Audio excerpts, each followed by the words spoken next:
আসসালামু আলাইকুম সুপ্রিয় শিক্ষার্থী বন্ধুরা, আশা করি সকলে ভালো আছো।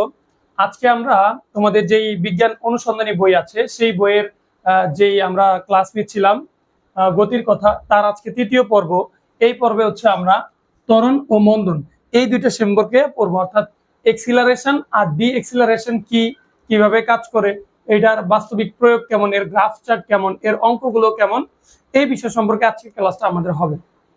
তো চলো আমরা আমাদের মূল পর্বে চলে যাই।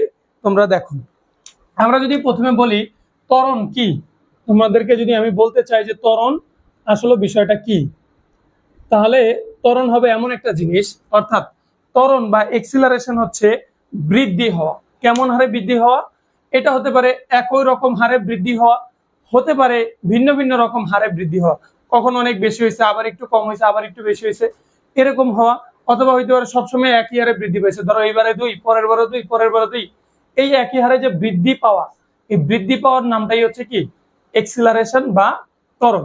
এখন এই ত্বরণের যদি আমরা ফিজিক্সের সংজ্ঞায় যেতে চাই, বইয়ের যে সংজ্ঞা আছে সেটাতে বলা হয় যে কোন বস্তুর সময়ের সাথে বেগ বৃদ্ধির হারকে ত্বরণ বলে।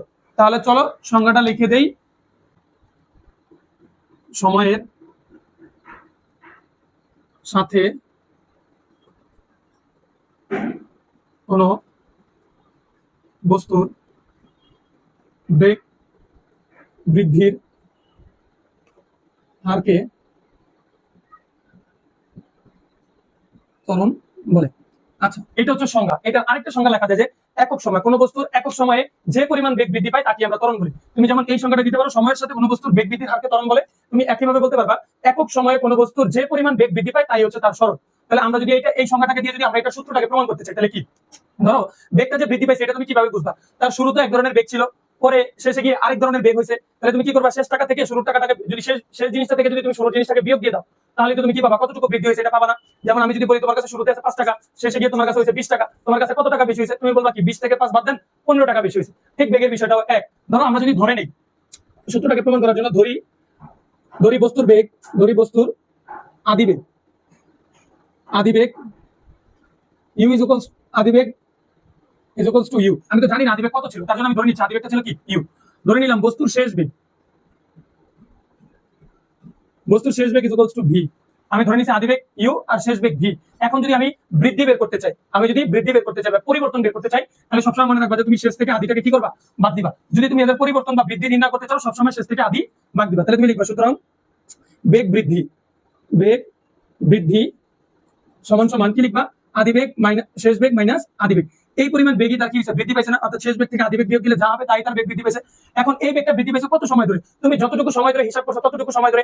এখন যদি আমি ধরে নিই এই পর্যবেক্ষণকৃত সময় টি, আমি ধরে নিচ্ছি যেমন এটাকে লিখছিলাম একটা বস্তুর আদিবেগ ইউ শেষ বেগ বি, তুমি ধরে নিচ্ছি যে সময়টা হবে তাহলে কি আমি টি সময় ধরে কি করছি এটাকে হিসাব করছি, সময় ইজ ইকুয়ালস টু টি। এখন আমরা তাহলে বলতে পারবো না সুতরাং টি সময়ে বস্তুর বেগ বৃদ্ধি পায়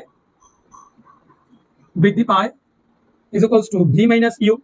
এই যে টি সময় ধরে তার এতটুকু বেগ বৃদ্ধি পাইছে, তাই না? তাই আমি এটাকে লিখছি। এখন ধরো আমরা তো কি বলছিলাম, সংজ্ঞা বলছিলাম একক সময় যতটুকু বেগ বৃদ্ধি পায়, তাহলে আমরা এখানে লিখবো সুতরাং 1 সেকেন্ড সময়ে বস্তুর বেগ বৃদ্ধি পায়। তাহলে কি করবা? তাহলে টি সময়, টি মানে কি আমি একটা বড় সময় ধরে হিসাব করছি। এখন এই বড় সময়টা থেকে আমি ক্ষুদ্র মানে একে চলে আসছি। তো বড় থেকে যখন ছোটতে আসবে তখন ভাগ করতে হয়। ভাগ করলে কি হয়? এখানে যা থাকে তা উপরে বসে, অর্থাৎ ভি মাইনাস ইউ এখানে হবে, আর এখান থেকে তুমি টি কে পরিবর্তন করছো তাই টি নিচে চলে আসবে। তাহলে এই যে তুমি পাইলা v minus u divided by t, এইটাই হচ্ছে তোমার ত্বরণের সমীকরণ। এইটাই কি তোমার ত্বরণের সমীকরণ। এখন আমি যদি তাহলে বলি যে তার ত্বরণের সমীকরণ কি হবে, তাহলে তুমি বলতে পারবে সুতরাং ত্বরণ A is equals to বা acceleration A is equals to, যেহেতু ত্বরণের ইংলিশ শব্দ acceleration, তাই এইখান থেকে ত্বরণকে a দ্বারা প্রকাশ করা হয়। তাহলে তুমি এখানে লিখতে পারবা v minus u divided by t। এই যে তুমি এটা পাইলা ত্বরণ সমান সমান, এটাই হচ্ছে তোমার ত্বরণের সমীকরণ। এখন দেখো আমরা তো ত্বরণের সমীকরণ পেয়ে গেলাম, তাহলে চলো আমরা দেখি ত্বরণের মাত্রা কিভাবে নির্ণয় করা যায় আর ত্বরণের একক কিভাবে নির্ণয় করা যায়। আমি দুইটা বক্স করতেছি, এখানে হচ্ছে আমরা ত্বরণের একক নির্ণয় করব, আর এখানে হচ্ছে আমি ত্বরণের মাত্রা নির্ণয় করব। অর্থাৎ এটা দিয়ে কিভাবে আমরা একক বের করতে পারি, কিভাবে মাত্রা বের করতে পারি তা শিখে নিব। তাহলে আমরা কি লিখতে পারি? আমরা আগে শিখেছি যদি এই একক মাত্রা নির্ণয় করতে হয় তাহলে সূত্রটাকে লিখতে হয়। তাহলে ত্বরণ A is equals to আমরা জানি কি v minus u divided by t। আচ্ছা, v minus u ধরো আমি যদি 20 টাকা থেকে 10 টাকা বাদ দিই, যেটা পাবো ওইটা থেকে টাকাই পাবা, তাই না? কথা টাকাই তো পাবা। হ্যাঁ, তাহলে এই যে v minus u অর্থাৎ একটা বেগ থেকে আরেকটা বেগ বাদ দিছো, তাহলে যেটা পাবা ওইটা একটা বেগই হবে না?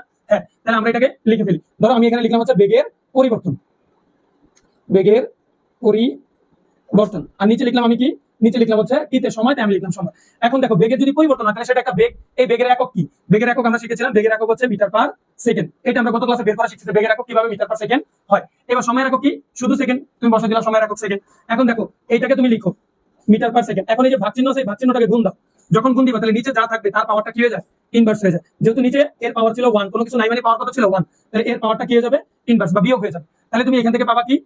এম এস, এখানে -1, যেহেতু একই জাতীয় ভিত্তি এস আর এই এস দুটো একই জাতীয় ভিত্তি, তাহলে আমরা ক্লাস 7 এ শিখেছি যে একই জাতীয় ভিত্তি হলে একটা ভিত্তি লিখতে হয় এবং তাদের পাওয়ার গুলো কি হয়ে যায়? যোগ হয়ে যায়। তাহলে -1 প্লাস -1, তাহলে এখান থেকে করলে তুমি কি পাবা? M s -1 -1। তাহলে এইখান থেকে তুমি লাস্টে ক্যালকুলেশন করলে পাবা হচ্ছে মিটার পার সেকেন্ড স্কয়ার। এই যে আমরা পাইলাম ত্বরণের একক মিটার পার সেকেন্ড স্কয়ার, এইটাই হচ্ছে ত্বরণের একক। এখন যদি বলি ত্বরণের মাত্রা কি, তাহলে তুমি সেম একইভাবে নির্ণয় করবা a = b - u / t। এখন b - u মানে কি? বেগের পরিবর্তন, আর টি তে কি? টিটা হচ্ছে সময়। আচ্ছা, এখন বেগের পরিবর্তন যেটা হবে সেটা একটা অবশ্যই বেগ। তাহলে বেগ হলে এর বেগের মাত্রা কি পেয়েছিলাম আমরা? গত ক্লাসে শিখছি বেগের মাত্রা ছিল l t ইনভার্স 1। আর টি মানে কি? টি তে হচ্ছে টাইম, টাইম মানে হচ্ছে সময়, তাই নিচে এখানে হবে কি? টি। এখন দেখো তো এই আবার উপরে যেটা আছে এটাকে সেম একইভাবে রেখে দাও, l t ইনভার্স 1 ইনটু এই ভাগটাকে গুণে রূপান্তর করলে কি পাবা? t inverse 1। তাহলে এখান থেকে তুমি কি পাবা? একই জাতীয় যেহেতু ভিত্তি আছে তাহলে তুমি একটা ভিত্তিকে লিখবা, পাওয়ারগুলোকে কি করে দিবা? যোগ করে দিবা। তাহলে আমি এখানে ছিল -1, আমি পাওয়ারটাকে যোগ দিলাম, এটার পাওয়ার আছে -1, তাই আমি এটাকে যোগ অবস্থায় লিখছি -1। তাহলে এটাকে করলে তুমি পাবা হচ্ছে l t ইনভার্স -1 কারণ এই প্লাসে মাইনাসে গুণ হলে কি হবে? মাইনাস হয়ে যাবে। তাহলে এখান থেকে তুমি কি পাবা? এখান থেকে তুমি পাবা হচ্ছে l t ইনভার্স 2। এইটাই হচ্ছে কি বলতো? ত্বরণের মাত্রা। এখন এই একক থেকে সহজে মাত্রা নির্ণয় করা যায়, একবারে সহজ। তুমি যদি ত্বরণের একক জানো, ধরো তুমি ত্বরণের একক জানো, সেটা কি ছিল? ধরো তুমি ত্বরণের একক জানো হচ্ছে মিটার পার সেকেন্ড স্কয়ার, এটা হচ্ছে তুমি জানো ত্বরণের একক। এই m মানে কি ছিল? মিটার না? মিটারের ইংলিশ শব্দ কি ছিল? কোন থেকে নেওয়া হয়েছিল? দৈর্ঘ্যের একক ছিল মিটার, তাহলে দৈর্ঘ্যের ইংরেজি কি ছিল? লেন্থ। তাহলে এই m এর পরিবর্তে লিখবা হচ্ছে l। আর সময়, সময় মানে কি? এই সেকেন্ড হচ্ছে কার একক? টাইমের একক, সময়ের একক। তাহলে সময়ের ইংলিশ কি ছিল? টাইম। তাহলে টাইমের হবে কি? t, আর এখানে ইনভার্স 2। তাহলে এই একক থেকে মাত্রা, মাত্রা থেকে এককে তুমি খুব সহজেই যেতে পারো। যেহেতু m ছিল তাই লিখছি l, যেহেতু h ছিল তাই লিখছি t, আর এখানে উপরে যা ছিল সংখ্যা আমি তাই বসে দিছি। এইভাবে করে তুমি সহজে একক থেকে মাত্রা, মাত্রা থেকে এককে যেতে পারো। তাহলে চলো আমি যদি তোমাদেরকে আরো একবার বলে দিই তাহলে এটা কি হয়? ত্বরণ। ত্বরণ হচ্ছে সময়ের সাথে যদি কোনো বস্তুর বেগ বৃদ্ধির হারকে কি বলে? ত্বরণ বলে। অর্থাৎ একক সময়ে কোনো একটা বস্তুর যতটুকু বেগ বৃদ্ধি পাচ্ছে তাই ত্বরণ। আমি ধরে নিছি বস্তুটার আদি বেগ শুরুতে ছিল u, আর তার শেষ অবস্থায় যখন থেকে আমি হিসাব করা বন্ধ করেছি তখন এর বেগ ছিল v। তাহলে এর বেগ বৃদ্ধি কতটুকু হয়েছে t সময় ধরে? এইটা বেগ বৃদ্ধি হয়েছে v - u। কিভাবে? কারণ শেষ থেকে শুরুটা বাদ দিলেই তো পরিবর্তনটা পাওয়া যাবে কতটুকু বৃদ্ধি পেয়েছে। ধরে নিছি আমি t সময় ধরে এটাকে পর্যবেক্ষণ করেছি, তাহলে আমি বলতে পারি t সময় ধরে বস্তুর বেগ বৃদ্ধি পায় কতটুকু? v - u। তাহলে 1 সেকেন্ডে বস্তুর বেগ কতটুকু বৃদ্ধি পাবে? v - u / t। তাহলে আমি বলতে পারি এটাই হচ্ছে কি আমার ত্বরণের সমীকরণ। তাহলে আমি লিখতে পারি ত্বরণ a = v - u / t। এরপর আমি এখানে নির্ণয় করছি একক, আমি লিখছি ত্বরণ a = v - u / t। v - u মানে হচ্ছে বেগের পরিবর্তন, যা মূলত একটা বেগ, আর নিচে হচ্ছে t তে সময়, লিখেছি সময়। বেগের পরিবর্তন হলে এটা নির্দিষ্ট একটা বেগ ছিল, এই বেগটার মান কত? বেগের একক কত? আমি এটা লিখে দিয়েছি মিটার পার সেকেন্ড। আর এই ক্ষেত্রে সময়ের একক কত? সেকেন্ড, আমি লিখে দিয়েছি সেকেন্ড। এখন এই ভাগটাকে গুণে রূপান্তর করছি, তাই এই পাওয়ারটা কিসের হয়ে গেছে? ইনভার্স হয়ে গেছে। আচ্ছা, তারপরে এটাকে m কে লিখছি, যেহেতু একই জাতীয় ভিত্তি ছিল একটা ভিত্তি লিখছি, এদের পাওয়ার গুলো যোগ হয়ে গেছে, যোগ হয়েছে কত? Metre per second square. ঠিক একইভাবে আমি মাত্রা নির্ণয় করেছি, এখানে বেগের মাত্রা বসেছি, এখানে সময়ের মাত্রা বসেছি, বাকিটুকু ক্যালকুলেশন করলে আমাদের এটা আসে। তাহলে আমি আশা করি তোমরা ত্বরণ কি এবং ত্বরণের সমীকরণ কিভাবে আসছে এবং ত্বরণের একক, ত্বরণের মাত্রা কিভাবে নির্ণয় করতে হয় তা বুঝতে পেরেছো। তাহলে চলো আমরা ত্বরণ নিয়ে আরো একটু পড়াশোনা করি, ঠিক আছে?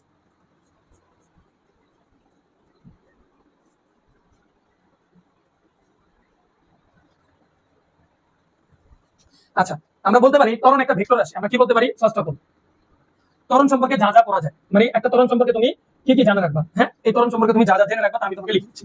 1 নাম্বার তুমি লিখবা হচ্ছে ত্বরণ একটি ভেক্টর রাশি। কারণ কেন? ত্বরণ বস্তুর বেগের পরিবর্তন কোন দিকে হচ্ছে তোমাকে এটা বলতে হবে, নাহলে তো তোমার গাড়ির কোন দিকে বেগ বৃদ্ধি পাচ্ছে এটা আমরা জানবো না। তার জন্য তোমাকে বলতে ত্বরণ একটি ভেক্টর রাশি, ভেক্টর রাশি। তারপরে 2 নাম্বার হচ্ছে ত্বরণ এর ত্বরণকে ত্বরণকে এ দ্বারা প্রকাশ করা হয়। এরপরে 3 নাম্বার পয়েন্ট হিসেবে বলতে পারো ত্বরণ এর একক মিটার পার সেকেন্ড বলতে পারো। তারপরে তুমি 4 নাম্বার পয়েন্টে কি বলতে পারো? ত্বরণ এর মাত্রা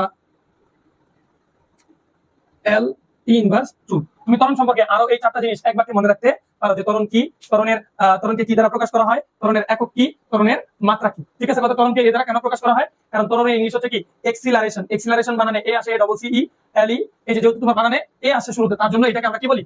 ত্বরণ এ দ্বারা প্রকাশ করি। এখন দেখো আমরা যদি ত্বরণ সম্পর্কে আরেকটু পড়াশোনা করি, ধরো এই ত্বরণ হচ্ছে তোমার 2 প্রকার। ত্বরণ কয় প্রকার? ত্বরণ দুই প্রকার। আচ্ছা আমরা এটা মুছে দেই, মুছে দিয়ে নতুন পড়াটা লিখি। তাহলে তোমরা এটা দেখে নাও, আমরা নতুন পড়াটা লিখি। তাহলে তুমি যদি জানতে চাও যে ভাইয়া ত্বরণ কয় প্রকার, তাহলে ত্বরণ কয় ধরনের ত্বরণ থাকতে পারে একটা বস্তুর ক্ষেত্রে? একটা বস্তুর ক্ষেত্রে দুই ধরনের ত্বরণ থাকতে পারে। সেটা কি কি?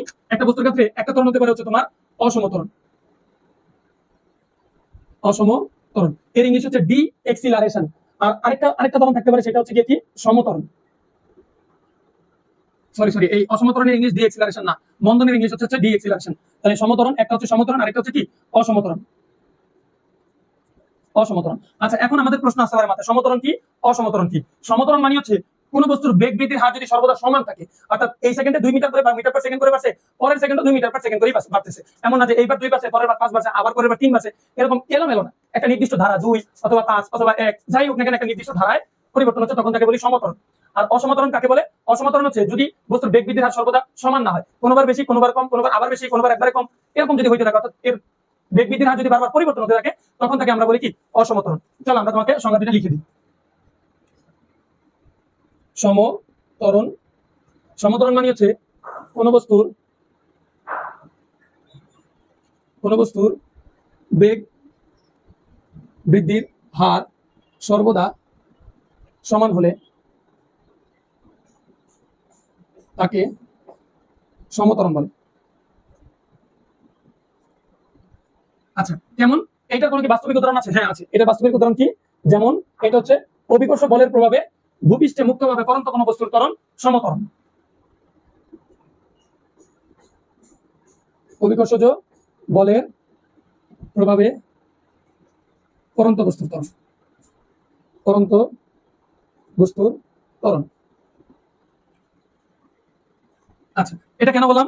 ধরো আমি কোনো কারণে এই মার্কারটাকে এখান থেকে ছেড়ে দিলাম, তাহলে এই মার্কারটাকে ভূপৃষ্ঠ আকর্ষণ করতেছে কতটুকু ত্বরণে আকর্ষণ করতেছে? আমরা জানি না পৃথিবীর ত্বরণ, অভিকর্ষজ ত্বরণ জি এর মান হচ্ছে 9.8 মিটার পার সেকেন্ড স্কয়ার।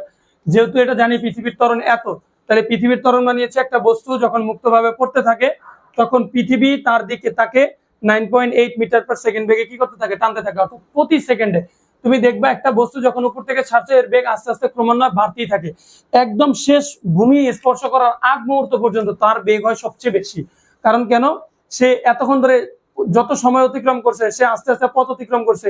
আর আমরা জানি যেহেতু পৃথিবীর ত্বরণ 9.8, তাহলে প্রতি সেকেন্ডে তার বেগ 9.8 করে বাড়তেই ছিল।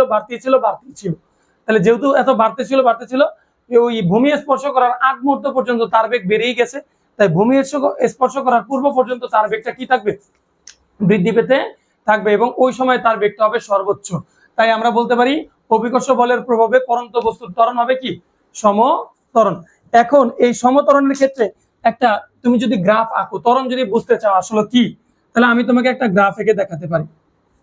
ধরো সমত্বরণের একটা গ্রাফ আঁকি। তো ত্বরণ মানে হচ্ছে বেগের পরিবর্তন, সময়ের সাথে বেগের পরিবর্তন, তাই না কথা?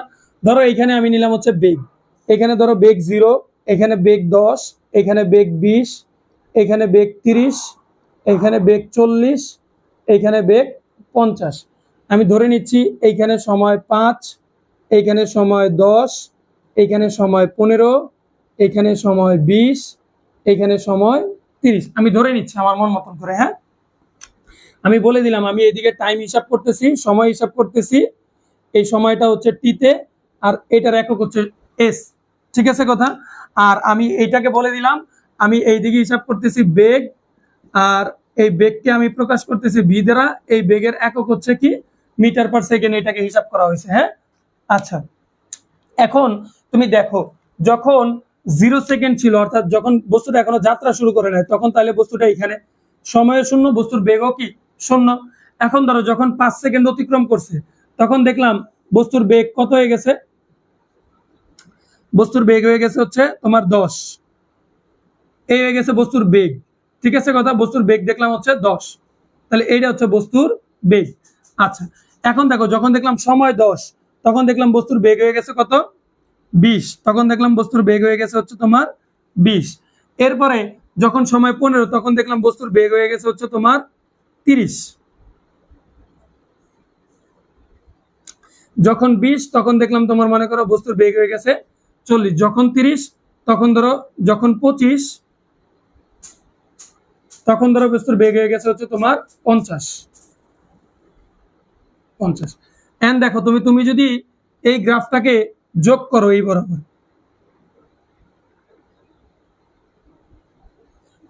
কি পাইছো? একটা সোজা সরল রেখা পাইছো না? অর্থাৎ এই সোজা জিনিসটা দিয়ে কি বুঝাইতেছে, এখানে কোনো কিছু আপ ডাউন ঘটছে, এরকম কি ঘটছে, এই বরাবর উঠছে, আবার কতক্ষণ কমে যায়, আবার বাড়ছে, এখানে আবার একটু কমে গেছে, আবার বাড়ছে, আবার কমে গেছে, আবার এরকম কি হয়েছে না। যেহেতু এই ঘটনাটা এখানে ঘটে না, অর্থাৎ এই ক্ষেত্রে বস্তুটার ত্বরণ একটা নির্দিষ্ট বেগে বাড়তাছিল তো বাড়তাছিল তো বাড়তাছিল বাড়তাছিল বাড়তেই ছিল। দেখো কারণ কেন, প্রতি 5 সেকেন্ড অন্তর অন্তর এর বেগ 10 মিটার পার সেকেন্ড করে বাড়তেছিল। প্রথম 5 সেকেন্ড গেছে 10 মিটার পার সেকেন্ড ছিল, যখন 10 সেকেন্ড হয়ে গেছে তখন তার বেগ 20 মিটার পার সেকেন্ড, যখন 15 সেকেন্ড তখন তার বেগ 30 মিটার পার সেকেন্ড, যখন 20 সেকেন্ড তখন তার বেগ 40 মিটার পার সেকেন্ড, যখন 25 সেকেন্ড তখন তার বেগ 50 মিটার পার সেকেন্ড।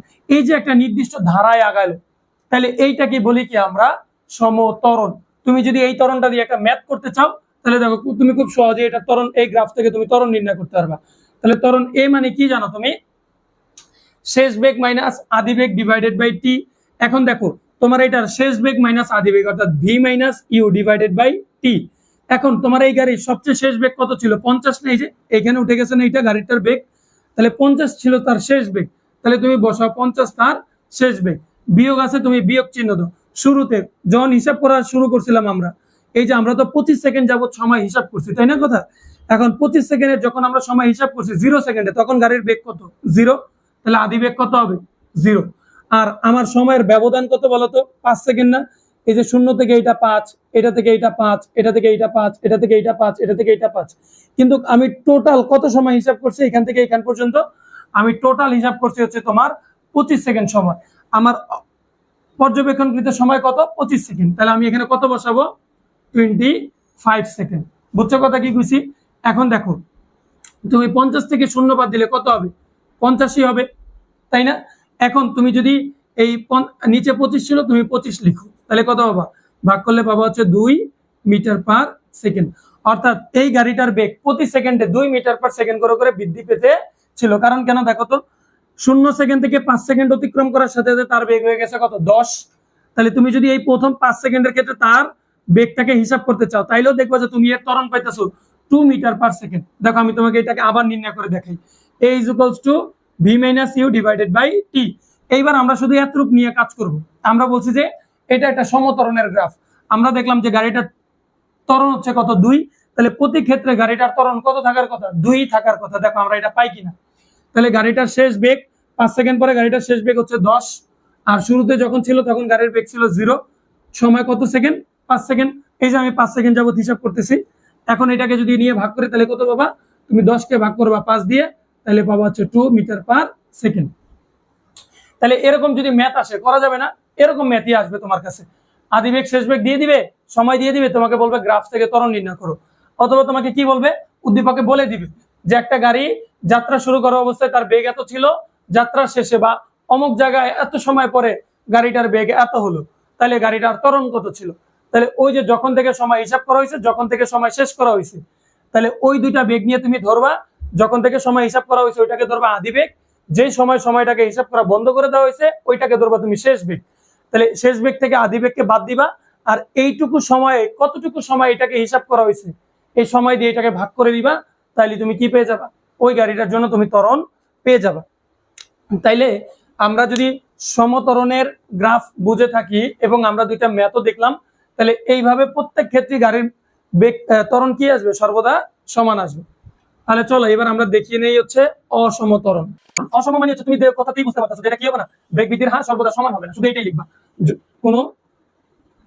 কোন বস্তুর বেগ বৃদ্ধির হার যদি সর্বদা সমান না হয়, তবে বস্তুর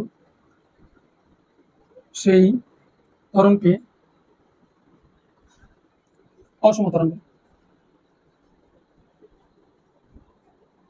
বলে। অর্থাৎ এর বেগ সর্বদা একই হারে বৃদ্ধি পাবে না, কখনো বেশি কখনো কম, এমন হারে বৃদ্ধি পাবে। ধরো আমি যদি তোমাকে একটা গ্রাফ দেখাই, ধরে নাও এইদিকে হচ্ছে টাইম আর এইদিকে হচ্ছে গাড়ির বেগ ভি। ধরো এই দিক থেকে প্রথম অল্প একটু সময় গাড়ির বেগটা এরকম হারে বাড়তেছিল, এরকম অল্প অল্প হারে বাড়ছে, পরে হঠাৎ করে এরকম অনেকবার বেড়ে গেছে, পরে হালকা করে আবার বাড়ছে, ধরো এরপরে এইরকম করে বেড়তে বাড়তে আবার এইদিকে বাড়ছে, আবার গাড়িটার বেগ হালকা হালকা করে বাড়তেছে, এইবারে একবারে বেড়ে গেছে। তাহলে দেখো তো প্রথম ক্ষেত্রে এইখান থেকে আস্তে আস্তে বেড়ে হঠাৎ করে এখান থেকে বেড়ে গেছে না, এই বিন্দুর পর থেকে গাড়িটার বেগ হঠাৎ করে বেড়ে গেছে, আবার এখান থেকে যায় আস্তে আস্তে আস্তে আস্তে বাড়তে বাড়তে আবার হঠাৎ করে এখানে বেড়ে গেছে, আবার এখানে অল্প অল্প করে বাড়ছে বাড়ছে বাড়ছে, আবার এখানে গিয়ে হঠাৎ করে অনেক বেশি বেড়ে গেছে না। অর্থাৎ এরকম কখনো গাড়ির বেগ অনেক বেশি বাড়বে, আবার কখনো অল্প অল্প করে বাড়বে। অর্থাৎ এইটাই হচ্ছে তোমার কি অসম ত্বরণ। অর্থাৎ তোমার ত্বরণটা গাড়ির বেগটা সর্বদা একই হারে বৃদ্ধি পাবে না। আশা করি তোমরা বুঝতে পেরেছো। সমত্বরণ আর অসমত্বরণের একক মাত্রা একই, ত্বরণ হলে গাড়ির যে কোনো জিনিসের মাত্রা কি হবে, একক কি হবে, সর্বদা একই হবে। ঠিক আছে কথা? যদি তোমরা বুঝে থাকো তাহলে চলো আমরা পরবর্তী টপিক মন্দনে চলে যাই। কি আসলে মন্দন মানে হচ্ছে, যেমন ত্বরণের ক্ষেত্রে ছিল প্রতি সেকেন্ডে গাড়ির বেগটা বৃদ্ধি পাওয়া, আর মন্দন মানে হচ্ছে প্রতি সেকেন্ডে গাড়ির বেগটা কতটুকু হ্রাস পাচ্ছে এইটা। অর্থাৎ তোমার গাড়িটা অনেক জোরে সাই করে চলতেছে, তুমি ঠাস করে ব্রেকটা ধরলা, ধরার সাথে সাথে গাড়িটা কি করবে, বেগটা কমে যাবে না। এই যে তোমার যে বেগটা কমে গেল হঠাৎ করে, বা তোমার গাড়ির বেগটা যে আস্তে আস্তে কমে গেল, তাহলে এইটা কি বলে মন্দন। অর্থাৎ গাড়ির বেগটা প্রতি সেকেন্ডে কতটুকু হারে করে কমতেছে। তাহলে চলো আমরা সংজ্ঞাটা লিখে ফেলি। সময়ের সাথে কোনো বস্তুর বেগ হ্রাসের হারকে মন্দন বলে। ঠিক আছে কথা? এখন এই মন্দন হতে পারে তোমার দুই রকম। এই মন্দন তো তোমার কি দ্বারা প্রকাশ করা হয়, এ দ্বারাই প্রকাশ করা হয়। মন্দনকে এ দ্বারা প্রকাশ করা হয়। আচ্ছা দেখো, এখন আমরা এই সংজ্ঞা থেকে কি করব, মন্দনের সমীকরণ প্রমাণ করব। ঠিক আছে কথা? একই সমীকরণ, তুমি জাস্ট দেখো। আচ্ছা, তুমি যখন বললাম যে গাড়িটা অনেক জোরে চলতেছিল, তুমি ব্রেক করছো, তারপরে গাড়ির বেগটা আস্তে আস্তে কমে যাওয়াটাকে কি বলি আমরা, মন্দন বলি। এখন তুমি মনে করো গাড়িটার শুরুতে যখন তুমি ব্রেক করবা, ওই অবস্থায় গাড়ির বেগ কম থাকে না বেশি থাকে? অবশ্যই বেশি থাকে, তাই না কথা? আদি বেগটা এই ক্ষেত্রে বড় হয়। আর যখন গাড়িটাকে থামিয়ে ফেলছো, তখন তোমার গাড়িটা শেষ, তুমি গাড়িটাকে থামিয়ে ফেলছো, তুমি যখন থেকে সময় হিসাব করছো আর যখন তুমি সময় শেষ করছো, যে সময় থেকে হিসাব করছো ওই সময় গাড়ির বেগটা অনেক বেশি ছিল, ব্রেক করছো, যখন থেকে সময় হিসাব করা শেষ গাড়ি থেমে গেছে, তার মানে বেগ সবচেয়ে কম, এই ক্ষেত্রে শেষ বেগ 0। তাহলে আমি যদি ধরে নেই, হ্যাঁ ধরি আদি বেগ ইজ ইকুয়ালস টু ইউ, আর শেষ বেগ ইজ ইকুয়ালস টু হচ্ছে ভি, আর সময় যতটুকু সময় এটাকে হিসাব করা হয়েছে ধরে নিলাম এই সময় ইজ ইকুয়ালস টু হচ্ছে টি।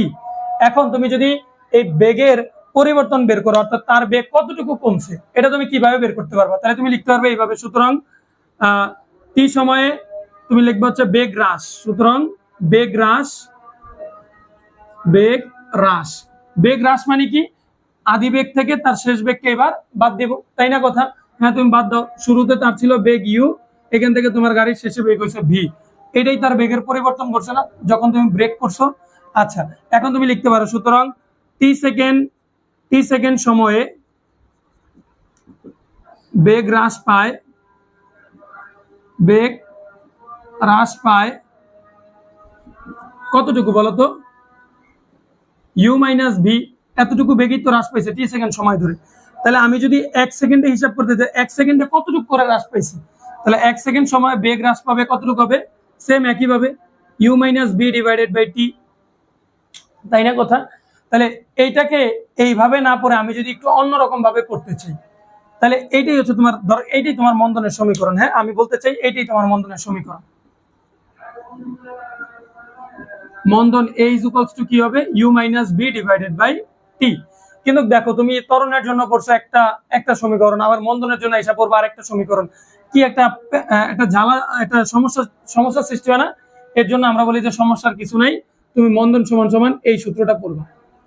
মন্দন A ইজ ইকুয়ালস টু, তুমি শুধু জাস্ট এখানে একটা মাইনাস দিবা, কি দিবা, একটা মাইনাস দিবা, মাইনাস দিয়ে তুমি মন্দনের ত্বরণের যেই সূত্র জানতা v minus u divided by t, তুমি এইটাই পড়বা। এখন তোমার প্রশ্ন যে এখানে আমি মাইনাস কেন দিলাম, এইটাই না প্রশ্ন, যে আমি মাইনাসটা কেন দিছি, মাইনাসটা না দিলে তো চলতো। হ্যাঁ মাইনাসটা না দিলে চলতো, এই মাইনাস দিয়ে আসলে বোঝা হচ্ছে আমার এইখান থেকে বিয়োগ করলে তো তখন তোমার নেগেটিভ ভ্যালু বের হবে না, তুমি যদি এখান থেকে বিয়োগ করো, ধরো তোমার গাড়ির শেষ অবস্থা, ধরো আমি ধরলাম গাড়ির বেগটা শেষে 0 হয়ে গেছে, আর যখন থেকে তুমি মন্দন হিসাব করতেছিলে তখন গাড়ির বেগ ছিল ধরো 50, সময় লাগছে ধরো তোমার 25 সেকেন্ড। এখন দেখো তো এটা যদি বিয়োগ করো তাহলে কি থাকবে, মাইনাস উপরে 50 নিচে 25, বিয়োগ করলে আসবে কত, -2 মিটার পার সেকেন্ড স্কয়ার না? এই যে সামনে যে একটা মাইনাস আসে পড়তেছে না মন্দনের ক্ষেত্রে, যে তোমার সামনে নেগেটিভ সাইন আসতেছে, এই নেগেটিভ সাইনটাকে তোমাকে অ্যাভয়েড করার জন্য আমরা এই সামনে একটা কি নেই, একটা নেগেটিভ চিহ্ন এক্সট্রা করে নিই।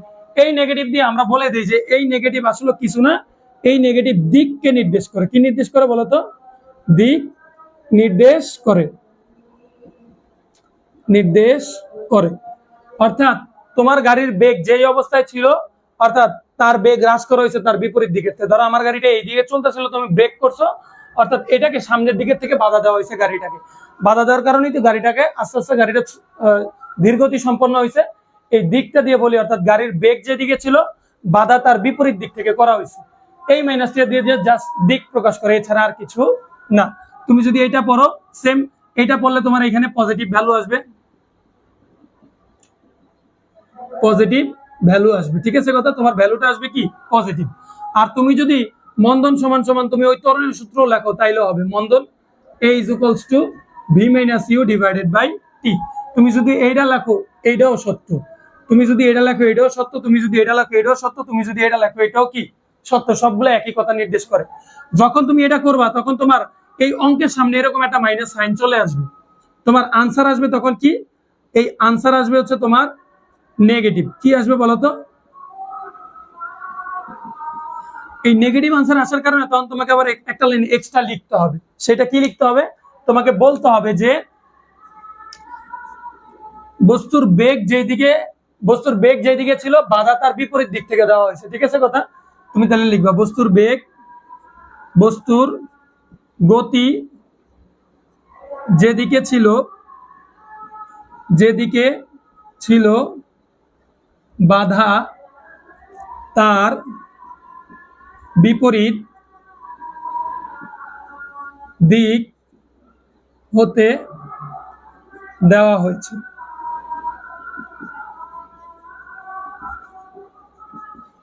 তুমি যদি এতটুকু কথা লিখে দাও তাহলে সত্য, তাহলে তোমাকে মন্দন আর ত্বরণ করার জন্য আলাদা কোনো সমীকরণ করতে হবে না। তাহলে তুমি ত্বরণের জন্য যেই সমীকরণ লিখবা, মন্দনের জন্য তুমি সেই একই সমীকরণই লিখবা। এই সমীকরণটা আমরা ত্বরণের ক্ষেত্রে পড়ে আসছি, এখন এইটাও তুমি মন্দনের ক্ষেত্রেই পড়বা। পড়লে কি হবে, তোমার আনসারটা আসবে নেগেটিভ ভ্যালু। এই যে আমি দেখছো তোমাকে করে দেখাইলাম, এই আনসারটা আসবে তোমার নেগেটিভ ভ্যালু। তাহলে এই নেগেটিভ সাইনটা কেন আসে তখন তুমি বলে দিবা যে বস্তুর গতি এই ঋণাত্মক চিহ্ন নির্দেশ করে, এই লিখে দিবা সামনে, বলবা যে এই ঋণাত্মক চিহ্ন নির্দেশ করে বস্তুর গতি যেদিকে ছিল বাধা তার বিপরীত দিক হতে প্রদান করা হয়েছে বা দেওয়া হয়েছে। আশা করি তোমরা বুঝতে পেরেছো। আমি এটাকে তোমাদেরকে একটু গ্রাফের মাধ্যমে বোঝাতে চাই, যে তুমি গ্রাফের মাধ্যমে আসলে এটা তুমি কিভাবে বুঝতে পারো। তোমরা যদি এটা বুঝে থাকো আমি এটা মুছে দিচ্ছি। হ্যাঁ, এখন দেখো, আমি যদি ধরো একটা ছক, আমি একটা গ্রাফ আঁকতেছি। হ্যাঁ, এই গ্রাফটাতে কি করছে, ধরো একটা গাড়ি এদিকে যাচ্ছিল, গাড়ির বেগ বাড়ছে, কতক্ষণ পরে গাড়ির বেগ আর কমে না, একদম একই বেগে চলছে, এটাকে আমরা সমবেগ বলি। হঠাৎ করে গাড়ির বেগ একদম কি হয়ে গেছে, 0 হয়ে গেছে। এই যে এখান থেকে নামতে নামতে কিছু সময় পরে গাড়ির বেগ 0 হয়েছে। আমি ধরে নিলাম এটা ছিল 0 সেকেন্ড সময়, আর এইখানে যখন ছিল তখন এটার টাইম ছিল 20 সেকেন্ড, এইখান থেকে এইটা ছিল তোমার মনে করো 40 সেকেন্ড, আর এইখানে যখন গাড়ির বেগ 0 হয়ে যায় তখন এটা ধরো 50 সেকেন্ড। আমি বললাম তোমাকে। এখন এইখানে আরেকটা সময় নেই, সেটা হচ্ছে 45 সেকেন্ড সময়, বা না নিলেও চলে, এটা যদি তুমি না নাও তাও চলবে। দেখো আমি বললাম গাড়ির বেগ এই অবস্থায় ছিল হচ্ছে গাড়ির বেগ 100, এই অবস্থায় গাড়ির বেগ ছিল কত, 100। তাহলে এইখানে যদি গাড়ির বেগ 100 হয়, এই বরাবর যদি গাড়ির বেগ 100 হয়, তাহলে এইখানেও গাড়ির বেগ 100ই। তাহলে এই বেগ তো কন্টিনিউ করছে, এই বেগের কি কোনো পরিবর্তন করছে না। এইখানে গাড়ির বেগ সমান ছিল, তাহলে সমবেগ, এইখানে গাড়িটা সমবেগে চলছে। এইখানেও তাহলে গাড়ির বেগ কত, 100। কিন্তু এইখান থেকে যখন এইখানে চলে আসছে তখন গাড়ির বেগ কত বলতো, 0 না। এই যে এইখানে যদি 0 হয়, এটা যদি 0 হয়, তাহলে এইখানেও গাড়ির বেগ কত হবে, এই বরাবর গাড়ির বেগ 0 হবে। এখন তোমাকে যদি বলি, তাহলে এই যে এখান থেকে এখানে কি ঘটছে, বেগ অনেক বেশি ছিল, বেগ কমে 0 হয়ে গেছে, অর্থাৎ মন্দন ঘটছে এখানে। তাহলে যদি বলি গাড়ির মন্দন কত ছিল, তাহলে তুমি কি বের করবা, তুমি লিখবা মন্দন A = তোমাকে সূত্র শিখেছি কি, V - U / T। ত্বরণেরও যে সূত্র মন্দনেরও কি একই সূত্র। এখন দেখো ভি মানে কি ছিল, শেষ বেগ। তাহলে যখন গাড়িটাকে থামিয়ে ফেলছো এই অবস্থায় তো গাড়ির শেষ বেগ, এইখানে গাড়ির হিসাব করা বন্ধ করা দিচ্ছি, এই বিন্দুতে এসে হিসাব করা বন্ধ করছি না, তাহলে এইটা শেষ বেগ। এই শেষ বেগ কত আছে তোমার, 0, তুমি বসাইলা 0, আছে মাইনাস, তুমি দিলা মাইনাস। এবার ইউ, ইউ মানে কি আদি বেগ, যেই সময় থেকে তুমি হিসাব করা শুরু করছো। আমরা এইখান থেকে হিসাব করতেছিলাম না যে গাড়ির মন্দন কতটুকু হয়েছে, তাহলে এই অবস্থায় গাড়ির বেগ ছিল কত, 100 মিটার পার সেকেন্ড। তাহলে তুমি বসে দিলে 100 মিটার পার সেকেন্ড। তাহলে এইখান থেকে এইখানের মধ্যবর্তী সময়ের ব্যবধান কত, 10 সেকেন্ড না মাত্র, 40 থেকে 50, 10 সেকেন্ডের ভিতরে গাড়িটার বেগ 0 হয়ে গেছে না, 100 থেকে 0 হয়ে গেছে। তাহলে তোমার সময় হচ্ছে কত, 10 সেকেন্ড, তুমি বসিয়ে দিলা। তাহলে আনসার আসবে কি -100, কারণ 0 থেকে -100 বিয়োগ করলে -100, নিচে হচ্ছে 10। তাহলে এটার ভাগ করলে পাবা হচ্ছে তুমি -10। এই 0 0 কেটে দিলাম, তাহলে তোমার নিচে কি থাকবে, -10, এই যে মিটার পার সেকেন্ড স্কয়ার। এই যে তুমি ত্বরণটা পাইলা -10 মিটার পার সেকেন্ড স্কয়ার, তাহলে তোমার ত্বরণ কত, তোমাকে জিজ্ঞাসা করবে ত্বরণ কত, তখন তুমি লিখবা সুতরাং মন্দন, তো সরি তোমাকে জিজ্ঞাসা করবে মন্দন কত, তখন তুমি বলবা সুতরাং মন্দন is equals to 10 metre per second square. তখন আর তুমি এই আনসারে মাইনাসটাকে লিখবা না, তুমি বলে দিবা, এই লাইনটা লেখার আগে তুমি বলে দিবা যে এখানে ঋণাত্মক চিহ্ন নির্দেশ করে, এই যে এই জায়গা দিয়ে লাইনটা লিখবা যে এখানে ঋণাত্মক চিহ্ন নির্দেশ করে গাড়ির বেগ যেদিকে ছিল তার বিপরীত দিক থেকে বাধা প্রদান করা হয়েছে।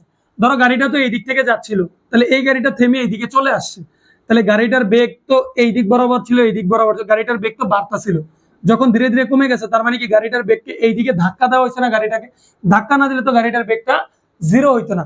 অর্থাৎ আমরা যখন চাক্কাতে ব্রেক করি, ব্রেক করার সাথে সাথে চাক্কাটাকে স্লো করে ফেলে না, ব্রেকটা চাক্কাটাকে ধরে ফেলে, ফলে চাক্কাটা আস্তে আস্তে ধীরগতি সম্পন্ন হয়। এর জন্য বলি যে ঋণাত্মক মানে হচ্ছে যেদিকে গাড়ির বেগ ছিল তার বিপরীত দিক থেকে গাড়িটাকে বাধা প্রদান করা হয়েছে। আশা করি তোমরা বুঝতে পেরেছো। তাহলে তোমরা যদি এই গ্রাফটাকে বুঝে থাকো, অঙ্কটাকে যদি বুঝে থাকো, তাইলে আজকে এই ক্লাসটার মাধ্যমে আমরা এতটুকুই তোমাদেরকে রাখতে চাই। তবে এইভাবে তুমি যখন পড়ছো মন্দন 2 প্রকার, ত্বরণ 2 প্রকার, তেমনি মন্দনও 2 প্রকার। মন্দনও কয় প্রকার, 2 প্রকার। একটা হচ্ছে পারে তোমার সমমন্দন,